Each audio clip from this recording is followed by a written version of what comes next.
রহমতুল্লাহ। আজকে সমকালে একটা রিপোর্ট দেখলাম এই আলু নিয়ে। সেটা হচ্ছে গিয়ে কেজি প্রতি আলুর ভাড়া 8 টাকায় যৌক্তিক, অর্থাৎ এটা কেউ যদি হিমাগারে রাখে তাহলে। তো আলুর ব্যাপারে একটা ডাটা দেওয়া আছে। 2001 সালে 2021 সালে 5 টাকা করে হতো, 22 সালে 5.5, 2023 সালে 6, 2024 সালে 7 আর 2025 সালে 8 টাকা। তো আলুর ব্যাপারে আরও কিছু তথ্য আছে, যেরকম সাফারিংস হচ্ছে কি হিমাগারে ভাড়া বাড়লে কার কী হয় এটা এখানে দেওয়া আছে। এটা নিয়ে আর বিস্তারিত বলবো না। আর এখানে আলু নিয়ে যে ডাটাগুলো আছে, এটার উৎপাদন খরচ এটা সমকালে লিখছে।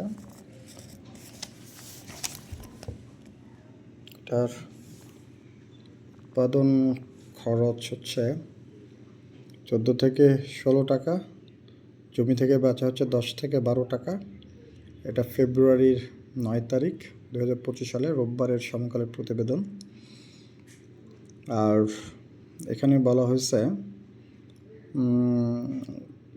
গত বছরের তুলনায় যদি 1 টাকা করে বাড়ে তাহলে কৃষককে গুনতে হবে 300 কোটি টাকা। সেটা গত বছরের তুলনায়। বাংলাদেশে 350টা হিমাগার আছে, ধারণ ক্ষমতা 300 কোটি কেজি বা 30 লাখ টন। সুন্দর একটা হিসাব।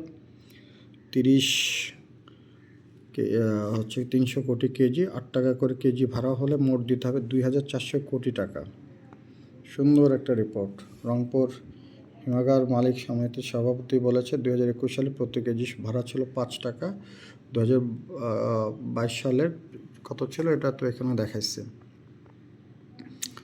তো এখানে আরও কিছু বিষয় আছে, সেটা হচ্ছে এটার সাথে আরও কিছু অ্যাড হয়। সুদ দিতে হয়, বিদ্যুৎ খরচ, লোডিং আনলোডিং ও পাল্টানোর খরচ, কর্মচারীদের বেতন, বোনাস, বিমা খরচ, গ্যাস বিল, মেরামত, রক্ষণাবেক্ষণ সহ আনুষঙ্গিক আরও কিছু ব্যয় করতে হয়। তো আমাদের ব্যাংকের সুদের হারের ব্যাপার আছে। এর আগে ছিল 9 থেকে 10, এবার হচ্ছে 16 থেকে 17। এটা কিছুটা হলেও প্রভাব পড়ে। এরপরে আছে বস্তা ভাড়া আছে। প্রতি বস্তা ভাড়া 320 থেকে 350 টাকা। আগে এক বস্তায় ছিল 70 থেকে 80 টাকা। এবার প্রতি বস্তায় 50 টাকার বেশি রাখা যাবে না, ভাড়া পড়বে প্রতি বস্তায় 50 কেজির বেশি রাখা যাবে না, ভাড়া পড়বে 8 টাকা হিসেবে 400 টাকা, অর্থাৎ 5 × 40, 50 × 4। খুব সুন্দর কিছু ডাটা এখানে দেয়া আছে। এই রিপোর্টটা যিনি করেছেন লিমন বাসার উত্তর অঞ্চল এবং স্বপন চৌধুরী, ওনাদেরকে ধন্যবাদ জানাই। আমারও কিছু স্টাডি হলো আলু নিয়ে, জাস্ট একটা দেশের একটা মানুষ হিসেবে, অন্য কোনো কিছু না। তারপর হিমাগার বাংলাদেশের কোন কোন জেলায় আছে? জয়পুরহাট এবং বগুড়াতে আছে 55টি হিমাগার, যা বাংলাদেশের ওভারঅল চাহিদার প্রায় 4 ভাগের 1 ভাগ। এই অঞ্চলে আছে 7,50,000 টন, কারণ সবচেয়ে বেশি মজুদ হয় এই এলাকাতে। মৌসুমে 10-12 দিন একটি হিমাগার আলুতে ভরে যায়, অর্থাৎ 10-12 দিনের মধ্যেই ভরে যায়, আবার বের হয় গ্র্যাজুয়ালি। 6 থেকে 8 মাস ধরে ভাড়া দেওয়া লাগে। তো এই হচ্ছে অবস্থা। আরও কিছু ডাটা আছে। এই বছর আলু উৎপাদনের লক্ষ্যমাত্রা 21,31,500 টন, অর্থাৎ 213 কোটি 15 লাখ কেজি। এর মধ্যে হিমাগার ধারণ ক্ষমতা 7,50,000 টন, অর্থাৎ 75 কোটি কেজি, 75 কেজি, মানে 3 × 7 = 21, প্রায় 3 ভাগের 1 ভাগ। আলু নিয়ে আরও কিছু বলা আছে যে 1 বিঘা জমিতে 80 থেকে 90 মণ আলু হয়, আর গড়ে যদি 10 থেকে 12 টাকা দরে বিক্রি করা হয় তাহলে লাভ উঠবে না। আবার জয়পুরহাটের আরও কিছু তথ্য এখানে আছে। তো জয়পুরহাটের কৃষি বিপণন থেকে বলা হয়েছে যে এটা যদি দাম বাড়ে তাহলে এটা ভোক্তার উপর ট্যাক্স নিতে হবে।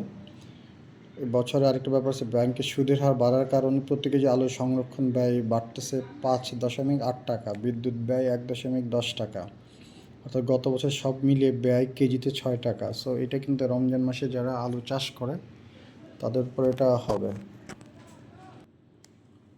তো এই হচ্ছে অবস্থা। বিভিন্ন জায়গায়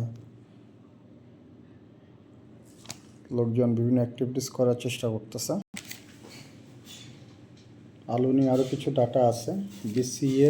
বিসিএসএ এখানে, এটা হয়তো বাংলাদেশ কোল্ড স্টোরেজ অ্যাসোসিয়েশন, এটা আমি অনুমান করে বললাম। তো এখানে যে বিষয়গুলো বলা আছে হিমাগারে, এখানে বলা আছে এটা প্রথম আলোর প্রতিবেদন একই দিনের, অর্থাৎ ফেব্রুয়ারি 9 তারিখের। এখানে লেখা আছে যে সারা বাংলাদেশে 400 হিমাগার আছে, এর মধ্যে 300টাই দুর্বল, যে বাংলাদেশ কোল্ড স্টোরেজ অ্যাসোসিয়েশন। এখানে আরও কিছু তথ্য দেওয়া আছে। ব্যাংক কিস্তি এবং বিদ্যুৎ বিল 1 বছর তুলনায় সুদ হার প্রায় 15% বাড়ছে। কেজি প্রতি এখানে বলছে 9 টাকা থেকে 62 পয়সা। আলু চাষ এবং ব্যবসায়ী স্বাচ্ছন্দ্য বিবেচনা করে ভাড়া 8 টাকা নির্ধারণ করা হয়েছে সারা বাংলাদেশে। সো আপনি যদি খামার করেন এবং আলু চাষ করেন, 8 টাকা করে করলে সে ভাড়া দিতে হবে। দেশে আলুর চাহিদা, এদের প্রতিবেদন বলা আছে 90 লাখ টন, এর মধ্যে হিমাগারের ধারণ ক্ষমতা অর্ধেক, এখানে বলা হচ্ছে 45 লাখ টন, আরেক জায়গায় লেখা আছে 70 লাখ টন। এনিওয়ে, উৎপাদন হতে পারে 1,20,00,000 মতো। তো সেজন্য সমিতি দেশে উদ্বৃত্ত আলু রপ্তানির বলছে যে এখানে ধারণ ক্ষমতা যে 45 লাখ টন, ধারণ ক্ষমতা 45 লাখ টন, 1,20,00,000 টনের মতো এখানে আয়োজন আছে। তো ব্যাংকের সুদের হার 17%। সব মিলে আলু যারা আবাদ করবেন, চাষ করবেন, তাদের কাছে এই ডাটাটা ইম্পর্টেন্ট। এই যে ভাড়া কত, তারপরে চ্যালেঞ্জগুলো কী কী, উৎপাদন খরচ কত, সারা মাসে কয়টা হিমাগার আছে, এগুলো যদি জানেন তাহলে আমাদের দেশের যারা আলু চাষ করে তারা সুন্দরভাবে এটা ব্যাপারে কিছু সিদ্ধান্ত নিতে পারবেন। এটা ছিল আমার আজকের এই আলু নিয়ে আমার কিছু আলোচনা। তো সবাই ভালো থাকেন, সবার জন্য শুভকামনা। আসসালামু আলাইকুম রহমতুল্লাহ।